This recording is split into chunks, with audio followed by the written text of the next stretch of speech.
हाय, मैं हूँ अमृता। मूवी के स्टार्टिंग में हम अथेना 1 नाम का एक स्पेस स्टेशन देखते हैं। ये स्पेस स्टेशन एनर्जी नाम के एक कंपनी का होता है जो अलग अलग जानवरों के जीन्स लेके उन्हें म्यूटेशन का एक्सपेरिमेंट किया करते थे इस लैब में जो स्पेस में थी। इसी दरम्यान हम एक साइंटिस्ट कैरी को देखते हैं। ये लोग एक चूहे के ऊपर कुछ रिसर्च कर रहे होते हैं और उसके ऊपर एक्सपेरिमेंट करने लगते हैं, लेकिन ये एक्सपेरिमेंट पूरी तरीके से गलत हो जाता है और वो चूहा बहुत ही बड़ा एक क्रीचर में बदल जाता है और देखते देखते इनकी पूरी लैब खत्म कर देता है, सारे साइंटिस्ट को मार देता है। लेकिन कैरी बच जाती है और वो छिपते हुए स्पेस शटल के यहाँ पे आने लगती है ताकि वो अर्थ पे जा सके, लेकिन उसका डोर क्लोज होता है, इसीलिए वो अर्थ पर अपने हेडक्वार्टर में कांटेक्ट करती है और वो सीधा कंपनी के ओनर क्लेयर से बात करके सारी चीजें बताती है और कहती है कि उसे अर्थ पर आना है। क्लेयर मान जाती है, लेकिन उसके बदले में उसे लैब से एक्सपेरिमेंट के 3 सैंपल लाने के लिए कहती है। अब कैरी भी वापस लैब जाके सैंपल लाती है,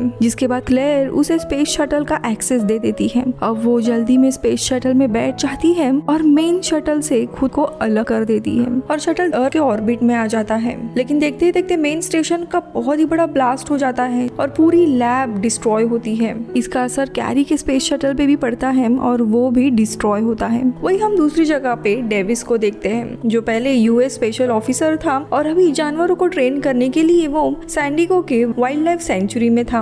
उसके आसपास गोरिल्ला की काफी रेयर प्रजाति होती है जो कि सफेद रंग की थी, जिनमें हम जॉर्ज इस गोरिल्ला को देखते हैं जो डेविड का काफी अच्छा दोस्त था। डेविड अक्सर उसे साइन लैंग्वेज में बात किया करता था और दोनों में भी काफी गहरी दोस्ती होती है। यहाँ पे जॉर्ज की परफॉर्मेंस देखने के लिए काफी सारे लोग आए हुए थे जिन्हें वो बहुत ज्यादा हंसाता था। इसी दरम्यान हम कैरी के उस स्पेस शटल को देखते हैं जो अर्थ ऑर्बिट में होने के कारण थोड़ी देर में अर्थ पे आके क्रैश कर जाता है और जो 3 सैंपल बॉक्स उसने लिए थे वो अलग अलग जगह पे जाके गिर जाते हैं। पहला बॉक्स पानी में गिरता है और एक मगरमच्छ उस वायरस के चपेट में आ जाती है, तो वही दूसरे बॉक्स का वायरस जंगल में एक भेड़िए के सामने आके गिरता है और भेड़िया भी उस वायरस से इन्फेक्टेड होता है। तो वही तीसरा बॉक्स जॉर्ज के सामने गिरता है और वो भी इन्फेक्टेड होके जोरों जोरों से चीखने लगता है क्योंकि उसके शरीर में अचानक से बदलाव होने लगे थे। तो वही अगले दिन सुबह डेविस सेंचुरी के एक गोरिल्ला को मरा हुआ देखता है।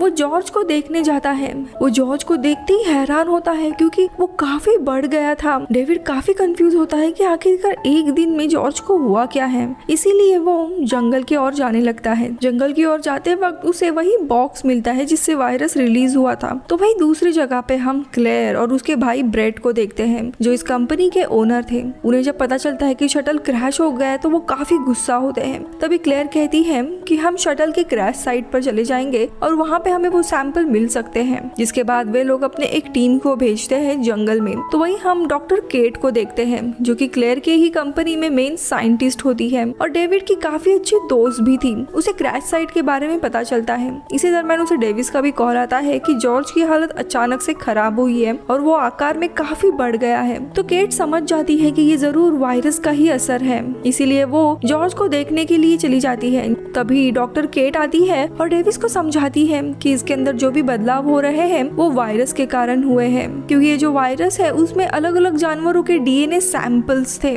और जल्दी जॉर्ज और भी बदलने लगेगा, आकार में बहुत ही बड़ा होगा और उसका खुद के दिमाग पर भी काबू नहीं रहेगा, बहुत ही ज्यादा अग्रेसिव होगा और लोगों को मारने लगेगा। तभी हम जॉर्ज को देखते हैं जो सच्ची में आउट ऑफ कंट्रोल हो रहा था और उसके पिंजरे को तोड़कर भागने लगता है। डेविड भी उसके पीछे पीछे चला जाता है। यहाँ पे इतने बड़े जॉर्ज को देख पूरे शहर में भगदड़ मच जाती है। तभी वहाँ पे पुलिस आ जाती है जॉर्ज को शूट करने के लिए, लेकिन डेविड पुलिस को रिक्वेस्ट करते हुए कहता है कि कोई भी जॉर्ज को चोट नहीं पहुँचाएगा, मैं इसे बात करके समझाता हूँ। अब पुलिस भी इसकी बात मानती है, लेकिन तभी हेलीकॉप्टर से दूसरी टीम आती है और वो जॉर्ज को बेहोशी की बुलेट्स फायर करती है, जिससे वो बेहोश होकर नीचे गिर जाता है। दूसरी जगह पे क्लेयर की टीम को जंगल में कंटेनर तो मिलता है। क्लेयर और ब्रेड इन्हें अपनी टीम को लाइव देख रहे होते हैं। तभी इन्हें वहाँ पर काफी सारे भेड़ियों के पैरों के निशान नजर आते हैं, लेकिन तब तक बहुत ही देर हो चुकी थी और देखते ही देखते वो बहुत बड़ा भेड़िया आकर इनके ऊपर हमला कर देता है। सारे लोग काफी डर जाते हैं और एक एक कर वो भेड़िया सबको मार देता है। तभी कुछ लोग हेलीकॉप्टर से भेड़िए पर हमला कर देते हैं, लेकिन वो भेड़िया एक चोटी के ऊपर चढ़ जाता है और इनके हेलीकॉप्टर पर ही हमला कर उसे नष्ट कर देता है।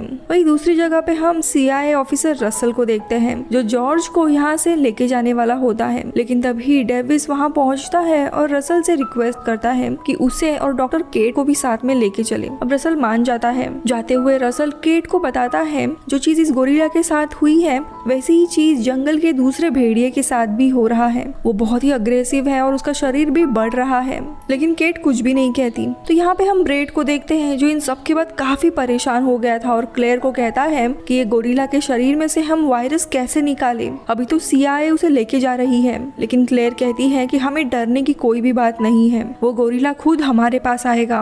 और वो ब्रैड को लैब के छत पर लेके जाती है और उसे एक टावर दिखाते हुए कहती है कि ये एक रेडिएशन टावर है, जैसे ही मैं इसका रेडिएशन एक्टिवेट करूंगी ये सारे जानवर वो अपने आप खींचे चले आएंगे। और वो रेडिएशन टावर को एक्टिवेट कर देती है और जितने भी जानवर थे वो अपने अपने जगह पे काफी आउट ऑफ कंट्रोल होने लगते हैं और शहर की ओर टावर की ओर बढ़ते हैं। तो वही हम जॉर्ज को देखते हैं जो धीरे धीरे आउट ऑफ कंट्रोल होके प्लेन में सारी तोड़फोड़ करने लगता है। तभी केट कहती है कि शायद उन लोगों ने रेडिएशन टावर को एक्टिवेट कर दिया है, लेकिन अब जॉर्ज सारी चीजें बर्बाद करने लगता है और प्लेन के सारे लोगों को मारने लगता है। डेनिस और केट काफी जख्मी होते हैं तो रसल बेहोश होता है और प्लेन भी क्रैश होने वाला था, इसीलिए डेविस सबको एक एक पैराशूट देता है और वो खुद रसल को भी अपने साथ नीचे लेके आता है। और देखते ही देखते प्लेन क्रैश हो जाता है, लेकिन उसमें रहे जॉर्ज को एक खरोच भी नहीं आती और वो वहां से भागने लगता है टावर की तरफ। लेकिन अब डेविस को भी काफी गुस्सा आया हुआ था ये सब कुछ देख के और वो केट से कहता है कि तुम लोग इंसान नहीं हो, हैवान हो, आखिर तुम लोग जानवरों पर ऐसा एक्सपेरिमेंट कैसे कर सकते हो।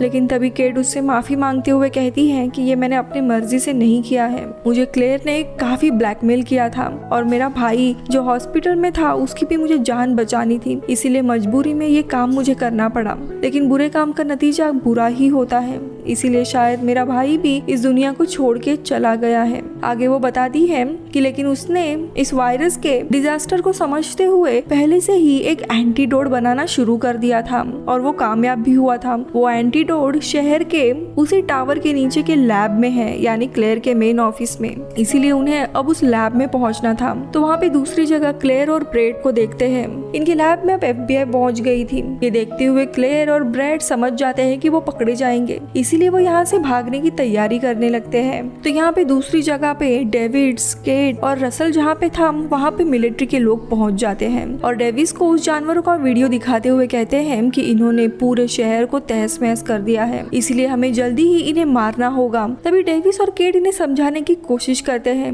लेकिन मिलिट्री वाले इनकी बात नहीं सुनते और वो केट और डेविस को अरेस्ट कर लेते हैं। तभी जाते हुए केट डेविस से कहती है कि अगर मिलिट्री वाले वहाँ पे पहले पहुँच गए तो वो जॉर्ज को मार देंगे, इसीलिए हमें पहले ही एंटीडोट उसे लगाना चाहिए। ये सुनते ही डेविस मिलिट्री वालों को मारने लगता है और तभी वहाँ पे रसल भी आ जाता है और वो तीनों भी छुपते हुए मिलिट्री का एक हेलीकॉप्टर लेके निकल जाते हैं। तो ये मिलिट्री भी अपनी दूसरी टीम को जानवरों को मारने के लिए भेजती है, लेकिन उन तीनों को भी मारना इतना आसान नहीं था, क्योंकि मिलिट्री जितने भी लोगों को वहाँ पे भेज रही थी वो जानवर उन लोगों को मौत के घाट उतार रही थी, क्योंकि उनके ऊपर किसी भी गोली का असर नहीं हो रहा था। और देखते ही देखते पूरा शहर तबाह हो जाता है, इसीलिए बचे हुए लोग शहर छोड़ के जाने लगते हैं। ये सब कुछ चल ही रहा था, तभी अचानक से समुद्र का पानी बहुत ही तेजी से हलचल करने लगता है और अब देखते ही देखते पानी से वो मगरमच्छ बाहर आ जाता है जो पूरी तरीके से क्रीचर में बदल गया था।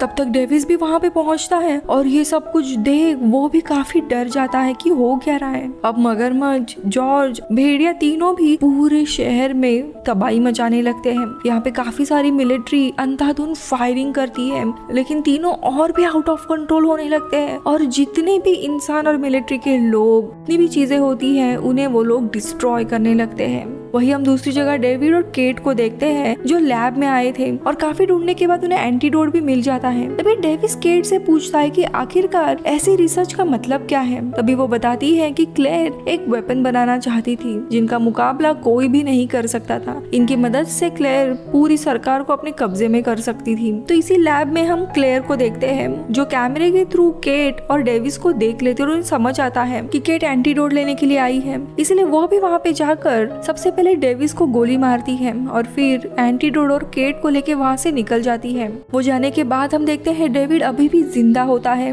तब तक क्लेयर केट को लेकर भागने वाली होती है, लेकिन तभी जॉर्ज इस टावर के ऊपर आ जाता है और वो रेडिएशन टावर को तोड़ने लगता है और इसी के साथ साथ वो हेलीकॉप्टर में भी धक्का मार देता है। केट उसके चपेट में आने वाली होती है, लेकिन तभी डेविस उसे बचा लेता है। अब ये सारी चीजें देखने के बाद क्लेयर का भाई ब्रैड बहुत ही ज्यादा डर जाता है और वो अपनी बहन को वहीं पे छोड़ के नीचे आने लगता है। तभी केट डेविस को बताती है कि उसके पास अभी भी एंटीडोट है। तभी डेविस कहता है कि तुम एंटीडोट को क्लेयर के बैग में छुपा दो। अब ये सुनते ही केट क्लेयर के बैग में एंटीडोट रख देती है और ये दोनों भी छुप जाते हैं और जॉर्ज जो गुस्से में होता है क्लेयर को पकड़ के उठा लेता है और उसे खा जाता है। क्लेयर के साथ साथ वो उसका बैग भी खाता है, इसीलिए एंटीडोट उसकी शरीर में चला जाता है। तभी लैब के नीचे ब्रेड भाग रहा था, लेकिन तभी रसल उसे पकड़ लेता है और उसे कहता है कि अगर तुम्हें बचना है तो कंपनी के सारे एक्सपेरिमेंट के फाइल्स मुझे दो। अब ब्रेड उसे सारी फाइल्स की एक्सेस दे देता है। तो वही हम देखते हैं कि भेड़िया और मगरमच्छ ये दोनों भी इसी बिल्डिंग के ऊपर रेडिएशन टावर को बर्बाद करने के लिए आ रहे होते हैं, इसलिए डेविस केट को प्लेन में बिठाकर यहाँ से भागने लगता है। तब तक ये पूरी की पूरी बिल्डिंग ही डिस्ट्रॉय हो जाती है और सारे आकर नीचे गिर जाते हैं। तभी डेविस देखता है जॉर्ज धीरे धीरे होश में आ रहा था और अब वायरस का असर भी उसके ऊपर कम हो रहा था। वो उससे बात करने जाता है तो जॉर्ज भी उसे रिप्लाई देता है, यानी उसकी बातें वो समझ रहा था।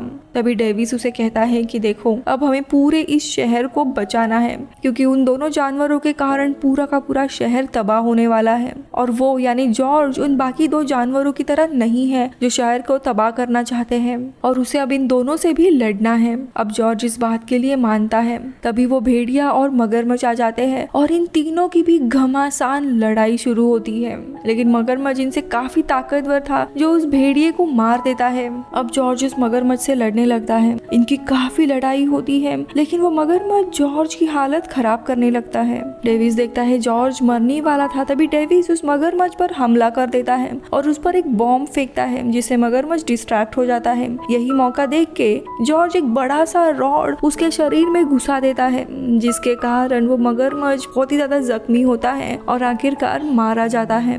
लेकिन यहाँ पे जॉर्ज भी काफी जख्मी हुआ था, इसीलिए वो भी मारा जाता है। अब ये देखते ही डेविस पूरी तरीके से टूट जाता है और वो बहुत ही ज्यादा रोने लगता है और वो सोचने लगता है कि इंसानों की गलती की वजह से आज उसका दोस्त मारा गया है। तभी वहाँ पे केट और रसल भी आ जाते हैं, लेकिन अचानक से जॉर्ज का हाथ हिलने लगता है। ये देख डेविस रुक जाता है और थोड़ी देर में जॉर्ज को होश आता है। ये देख डेविस उसे पूछता है कि क्या तुम मरने का नाटक कर रहे थे, ये देखने के लिए कि अगर तुम नहीं रहोगे तो मैं क्या करूंगा। तो जॉर्ज हाँ कहता है कि तुम्हें रोता हुआ देख मेरी हंसी रुक ही नहीं पाई, इसीलिए मैं उठ गया। सब लोग हंसने लगते हैं और इसी के साथ मूवी खत्म होती है। बाय।